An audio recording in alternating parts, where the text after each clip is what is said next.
அதாவது இப்போ நோய் வந்துருச்சு அப்படின்னாலே நீங்கள் வந்து ஒரு அபாயத்துக்குள்ளே நுழைஞ்சிட்டீங்க, அவ்வளோதான். இனிமேல் தான் நீங்கள் வந்து உணவு கட்டுப்பாட்டோடு இருக்கணும். உங்களுக்கு உடம்புல நோய் வந்துருச்சு, உங்களுக்கு ஏதோ ஒரு ஆஸ்மா வந்துருச்சு, வீசிங் வந்துருச்சு. வீசிங்னா ஒரு அதுக்கான பயணங்க சின்ன வயசுலேருந்தே நோய் ஆரம்பிச்சிடும். ஆனால் அது எப்போ முழுமையடையுதுன்னா, எப்போ உங்களுக்கு டெஸ்ட் பண்ணால் உங்களுக்கு சுகர் வந்துருச்சுன்னு சொல்கிறாங்களோ, சுகருங்கிறது வந்து ஒரு 40 வயசில் சொல்கிறாங்களா, 40 வயசில் தான் உங்களுக்கு சுகர் வந்துருச்சுன்னு நினைக்காதீங்க. அதுக்கான ஆரம்பங்கிறது சின்ன வயசுலேருந்தே ஆரம்பிச்சிருச்சு. நோயை நோக்கி நீங்கள் ஒரு பயணிக்கிறீர்கள். 40 வருஷம் ஆகுது. உங்கள் 40 வயசில் தான் சுகர்னே கண்டுபிடிக்கிறாங்க. அப்படின்னா உங்களுக்கு சுகர் வருவதற்கு 40 வருஷம் ஆச்சு. சின்ன வயசுலேருந்து உங்களுக்கு சுகர் வருவதற்கான சர்க்கரை வியாதி வர்றதுக்கான எல்லா காரணங்களையும் நீங்கள் செஞ்சுட்டு இருந்தீங்க, எல்லா செயல்களையும் நீங்கள் செஞ்சிட்ருக்கீங்க, சாப்பிட்டுட்ருக்கீங்க. அது சார்ந்த உணவு, அப்படி ஒரு வாழ்க்கை முறை நீங்கள் வாழ்ந்துக்கிட்டே இருக்கீங்க. அப்போ சின்ன வயசுலேருந்து 1, 2, 3, 4ன்னு அது வந்து எண்ணிக்கை கூடிக்கிட்டே இருக்குது. சுகர் வர்றதுக்கான வாய்ப்புகள் கூடிக்கிட்டே இருக்குது. அப்புறம் தான் பார்த்தீங்கன்னா 40 வயசில் அது முழுமையடையுது, சுகர் வந்துருச்சு. அப்போ தான் நோயை குணப்படுத்த முடியாது அப்படிங்கிற ஒரு கருத்தை வருது. அது வரைக்கும் 40 வயசு வரைக்கும் உங்களால் வந்து ஒரு நோயை குணப்படுத்துறதுக்கான வாய்ப்பு இருக்குது. எப்போ அது வந்து ஒரு வடிவம் பெறுகிறதோ, உங்களுக்கு இந்த நோய் அந்த நோயின்னு சொல்லிட்டு பெயர் வைக்க ஆரம்பிக்கிறாங்களோ, அதன் பிறகு அந்த நோயை குணப்படுத்துறது ரொம்ப கடினம். எப்படி அது மாதிரி அப்போது வந்து உங்களுக்கு நோய் வந்துருச்சா, அதன் பிறகு நீங்கள் ரொம்ப மனித உணவுக்கு திரும்பிடணும். நீங்கள் ஏன் நோய் வந்தது? நீங்கள் மனித உணவு முறையை பின்பற்றவில்லை. மாமிசம் சாப்பிட்டீங்க, மீன் சாப்பிட்டீங்க, முட்டை சாப்பிட்டீங்க, பால் சாப்பிட்டீங்க, தானியங்களால் செய்யப்பட்ட உணவுகளை சாப்பிட்டீங்க, உப்பு சேர்த்து சமைச்சு சாப்பிட்டீங்க. இந்த நடைமுறைகள் தான் நோய் வருவதற்கே காரணம்.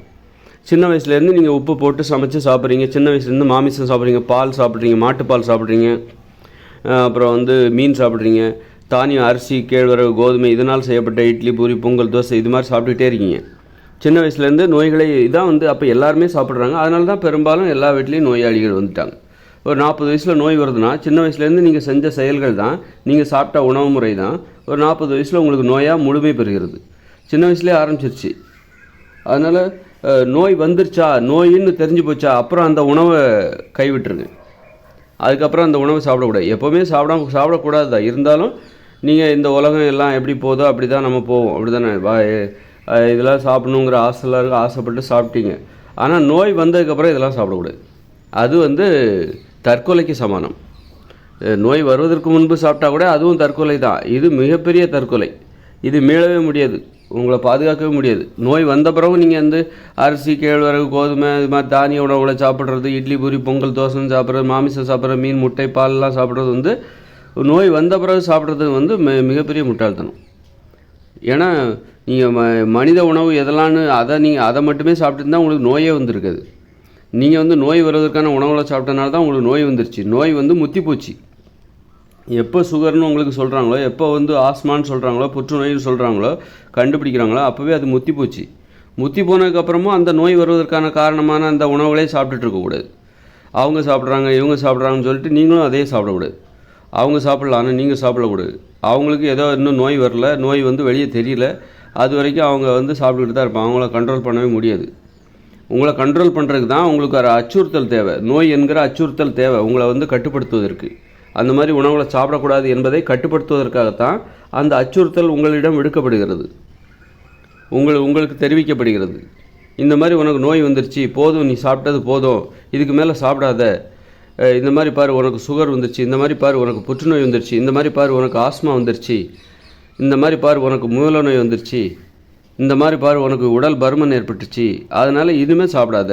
இது வரைக்கும் சாப்பிட்ட ஏதோ ஒரு ஆசைப்பட்டு உன்னையே அழிச்சிக்க. ஆனால் இப்போ பாரு முத்தி போச்சு, உன் பிரச்சனை முத்தி போச்சு. சின்ன வயசுலேருந்து நீ தப்பு பண்ணிட்டே வந்த, இப்போ வந்து உனக்கு பிரச்சனை முத்தி போச்சு, நோய் வந்துருச்சு அப்படின்னு சொல்லிட்டு இனிமேல் தான் நீ வந்து இனிமேல் மனித உணவுக்கு மாறிடு. இனிமேல் நீ மனுஷங்க எதை சாப்பிடணுமோ அதை போய் சாப்பிடு. அப்போ தான் அந்த நோயை கட்டுப்படுத்த முடியும், குணப்படுத்தவும் முடியும். நீ திரும்ப திரும்ப அதே மாமிசம், மீன், முட்டை, பால், அரிசி, கேழ்வரகு, கோதுமைன்னு அதையே பிடிச்சி சாப்பிட்டுக்கிட்டு இருந்தேன்னு அப்புறம் ஒன்றும் குணப்படுத்தவே முடியாது. நீ குணப்படுத்த முடியாத அந்த பரிதாபகரமான அந்த ஆழத்துக்குள்ளே நீ விழுந்துருவ. அப்புறம் ஒன்று யாராலுமே தூக்க முடியாது. அதனால் நோய் வந்துருச்சா, உங்கள் உடம்புல ஒரு நோய் முழுமை பெற்று விட்டதா, முற்றி போய் விட்டதா, எப்போ உங்களுக்கு சுகர்னு கண்டுபிடிக்கிறாங்களோ அப்போவே அது முத்தி போச்சு. சின்ன வயசுலேருந்து அந்த சுகர் ஆரம்பிக்குது. எப்போ கண்டுபிடிக்கிறாங்களோ அப்போவே அதுக்கு பேர் வச்சுட்டாங்க. அதனால் அந்த நோய் என்கிற குழந்தைக்கு பேர் வச்சுட்டாங்க. நோய் வந்து ஒரு 3 மாதத்துக்குள்ளே இருக்கும்போது கருவாக ஆரம்பிக்கணும், அப்போ வேணால் நம்ம அபார்ஷன் பண்ணலாம். அதுவே வந்து குழந்தையாக மாறிடுச்சு அப்படின்னா அதை எப்படி பண்ணணும்? வெளியே வந்துருச்சு, அப்புறம் நம்ம அதை என்ன பண்ண முடியும்? நோய்ங்கிற அந்த குழந்தைய வச்சு நம்ம கொஞ்சம் தான் செய்யணும். நோய் குழந்தைய வச்சு நமக்கு நீங்கள் கொஞ்சம் அதை வளர்க்க தான் செய்யணும். அதுக்கு அது இப்போ எல்லா வித பராமரிப்பு, ஹாஸ்பிட்டல் செலவு, மருந்து மாத்திரைன்னு சொல்லி அதுக்கு தேவையான எல்லாத்தையும் கொடுத்து, நோய்க்கு உணவு இது மருந்து தான் கொடுத்து அதை வளர்க்க தான் செய்யணும். அதனால் முன்கூட்டியே நோய் என்கிற குழந்தை உருவாகாமல் பார்த்து கொள்ள வேண்டும். நோய் என்கிற குழந்தைன்னா குழந்தையோட உருவப்படுத்துகிறேன், சும்மா உதாரணத்துக்கு சொல்லி பார்க்குற தப்பாக கூட இருக்கலாம், திருத்திக்க தப்பாக இருந்தால் அது திரும்ப பெற்றுக்கொடு. அதனால் அந்த மாதிரி நோய் வந்துருச்சுன்னா நீங்கள் இந்த உணவுகளை சாப்பிடாதீங்க. நோய் வருவதற்கு காரணமே இந்த தானிய உணவுகள், மாமிச உணவுகள், மீன் உணவுகள், முட்டை உணவு, பால் உணவு, உப்பு போட்டு சமைச்சு சாப்பிட்ற உணவு, இதெல்லாம் நோய் வருவதற்கு காரணம். அப்புறம் நோய் வந்த பிறகும் நீ அதையே சாப்பிட்டுக்கிட்டு இருந்தேன்னா அப்போ சரி, நோய் வந்த பிறகு நோயாளிகளுக்கான உணவு முறை தான் நான் சொல்லிகிட்ருக்கேன். மனித உணவுகள், காய்கறிகள், கீரைகள், கிழங்குகள், பழங்கள், அப்புறம் கடலை, பருப்பு, பயிர் வகைகள், இதை வந்து வேக வச்சோ பச்சையாவோ நீ சாப்பிடு. உப்பை ரொம்ப குறைச்சிக்கோ, அதாவது உப்பே சேர்த்துக்க கூடாதுன்னா சேர்த்துக்காத. பழங்கள்லாம் சாப்பிட்லாம், உப்பு சேர்க்காமல் பழங்கள் சாப்பிட்லாம். காய்கள், கிழங்குகளை வேக வச்சு சாப்பிட்லாம் உப்பு சேர்க்காமல்.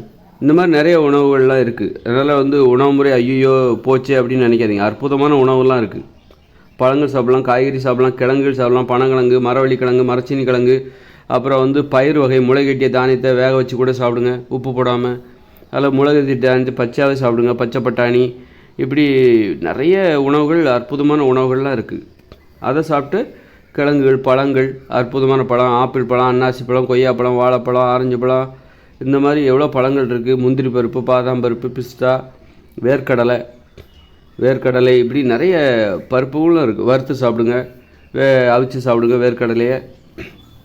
இந்த மாதிரி அற்புதமான உணவு முறை இருக்குது. அப்போ நோய் வந்த பிறகு நீங்கள் சாப்பிடக்கூடிய வேறு வழியே இல்லை. அதாவது நோய் வருவதற்கு முன்பே நம்ம காப்பாற்றிக்கணும். நோய் வந்துருச்சு அப்படின்னா அதுக்கு பிறகும் நீங்கள் சாப்பிடவே கூடாது. எந்த உணவை நீங்கள் சாப்பிடவே கூடாத உணவு தான் அந்த அரிசி, கேழ்வரகு, கோதுமை, தானிய உணவுகள் மற்றும் மாமிச உணவு, மீன், முட்டை, பால் உணவுகள், இதெல்லாம் சாப்பிடவே கூடாது. உப்பு போட்டு சமைச்சு சாப்பிடவே கூடாது. உப்பை தவிர்த்து விட வேண்டும். உப்பை நிறுத்தி விட வேண்டும். குறைச்சிக்கோங்க அல்லது தவிர்த்துருங்க அல்லது சுத்தமாக நிறுத்திடுங்க, அதை மறந்துடுங்க. அப்படி உங்கள் ரூட்டு தனியாக இருக்கணும். நோய் வந்துச்சுன்னா உங்கள் வழி தனி வழி, மற்றவங்களோட போகக்கூடாது. மற்றவங்களெல்லாம் கும்பலாக நோயை தேடி போகிறாங்க, நோய்களாக நோயை தேடி போயிட்டுருக்காங்க. நீங்கள் நோயை தேடி கண்டுபிடிச்சிட்டிங்க, அதுக்கப்புறம் உங்கள் ரூட்டு தனி. நோய் என்கிற அச்சுறுத்தலை நீங்கள் உணர்ந்து விட்டீர்கள்.